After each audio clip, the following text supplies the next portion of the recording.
Always fun to watch Marvin Hagler in his contender days before he became Marvelous Marvin. This one's a double treat, taking place at the Los Angeles Olympic Auditorium, which makes my short list of one of the greatest boxing venues. Gil Clancy's on the mic, and at one point he calls Hagler a clubbing puncher. But I think old Gil only got it half right. Hagler knew how to mix his shots, some hard, just chipping away. He switched stances, picked his moments. It was all calculated violence. Across the ring is Doug Demmings, coming in with a reported record of 19-3-1.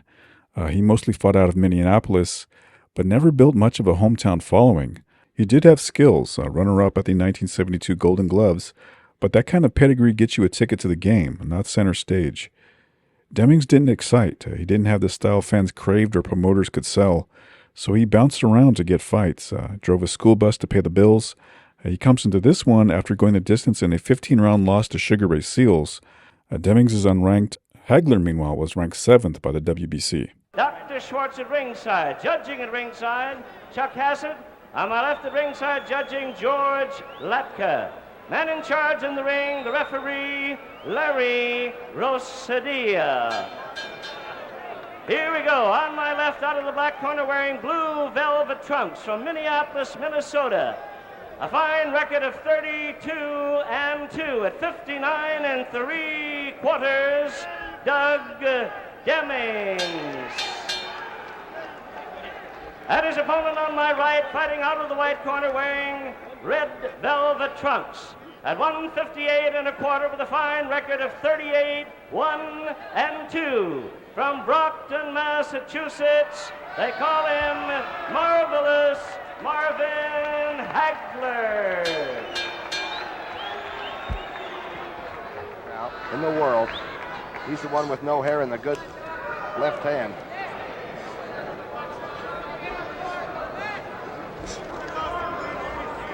Hagler has fought the better opposition. He has a win over Sugar Ray Seals, who defeated Doug Demmings.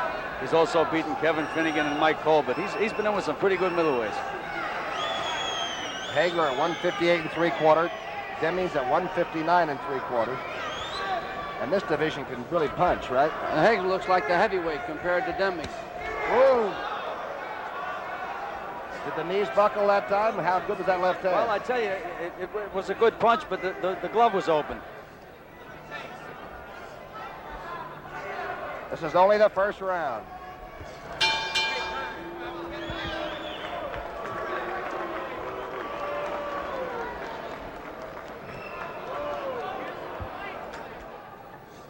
Well, they'll have to work on it in the corner between rounds, and just about all you can do is throw some good cold water in there and hope for the best. Looks like Hagler's hit it a couple of times since, hasn't he?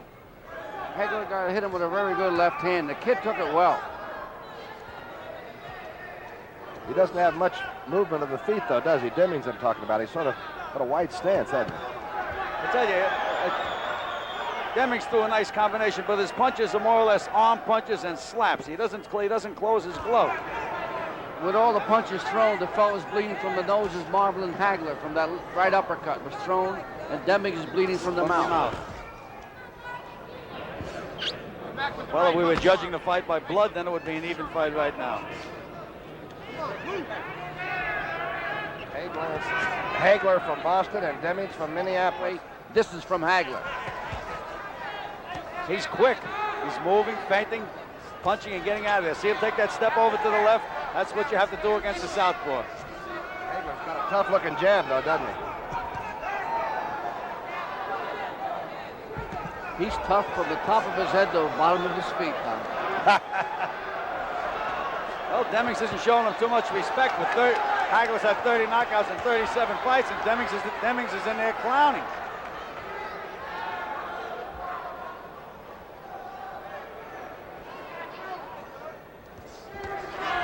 Making a big mistake now, Gil, backing up like that. Yeah, Taking you never back up in a straight line You don't do against that. southpaw. Yeah, he's fighting orthodox now. What is Demmings trying to pull off now? He got hurt, Demmings. Demmings just trying to sneak punches in there, Tom. Trying to get a lucky shot in there without getting in too much trouble. He's just trying to bide his time. Demmings is tired. I don't think Hagler's too worried about his punching power right now. Round 4 is almost over.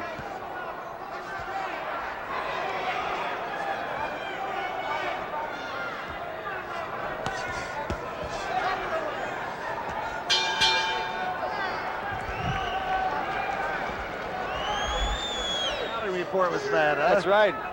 You should run instead of pass.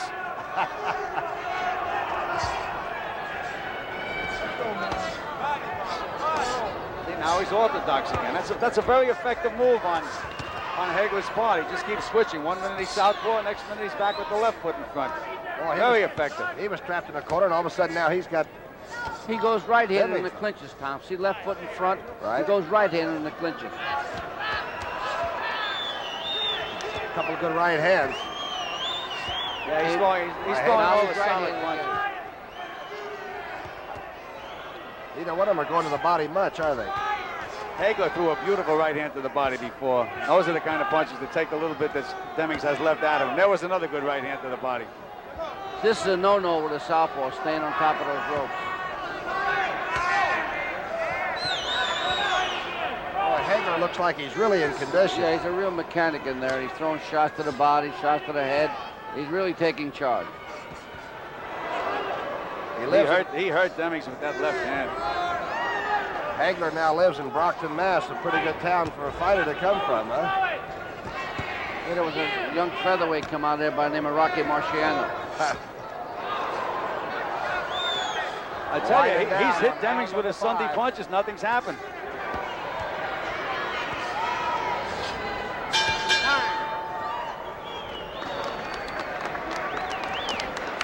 You're going to wind up getting out of there.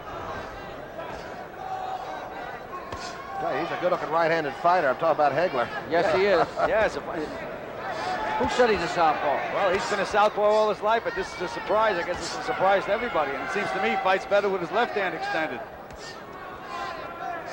Hey, you see that shift over? Shifted again, huh? There's a lot of good coaches in the audience here. They're telling Demmings to get down low, and that's exactly what he should be doing. Moving away, got hit with a real good body shot. 30 seconds left. Oh, yeah, he's... In round 6. Boy, Hagler's dishing out a lot of punishment. Demmings just landed a good right hand. That made it help him to get through this round because he was just about ready to go.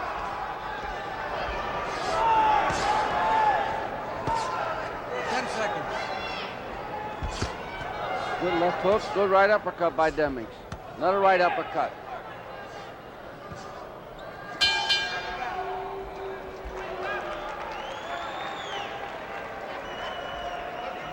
Was it Doug Demmings' idea to let the stronger-looking person tire himself out? Is that what we're going to find out? Well, I tell you, they're both looking a little shot-worn right now, but naturally the other Hagler's throwing the best punches, but Demmings is landing some good punches. Now, Hagler's backed off a little bit. Less than 30 seconds. I tell you, Hagler is a determined fighter. He can really take the courage out of you. He just doesn't stop. Hagler's using, Demmings is looking at the clock right now. He found out where the clock was. You'll see him looking up every once in a while. Might be the first thing I would do before I got in the ring. End of round 7. Good punches. I'm impressed by Demmings, but the Hagler's a little too much strength for him, a little too awesome for him. You know, there's so much of this boxing, it's mental, it's mind over matter. Hagler just won't let himself be beat. I'm just thinking Very about determined. 40 professional fights, Gil, you and Angelo, and Hagler's only lost twice. You know, and you're going to war with some of the great people around that East Coast. You're a pretty good fighter. That's right. He's right-handed again. There we go. Oh, best puncher. That was the best puncher of the night. And he took it. And now Demmings fights a little bit. That's what Demmings has to do. He has to get off first. As you pointed out before, Hagler is a very strong guy, but he's a clubber. What do you mean by a clubber? Well, he doesn't have that real snap in a punch. He has strong arms. Oh! That was a good right hand. And those strong arms just did the job. Hagler goes to the neutral corner. Rosadilla now is making sure that Doug Demmings knows where he is. Now Hagler's going to go out and just club him to death. A minute left. A minute left in round number 8. Right again.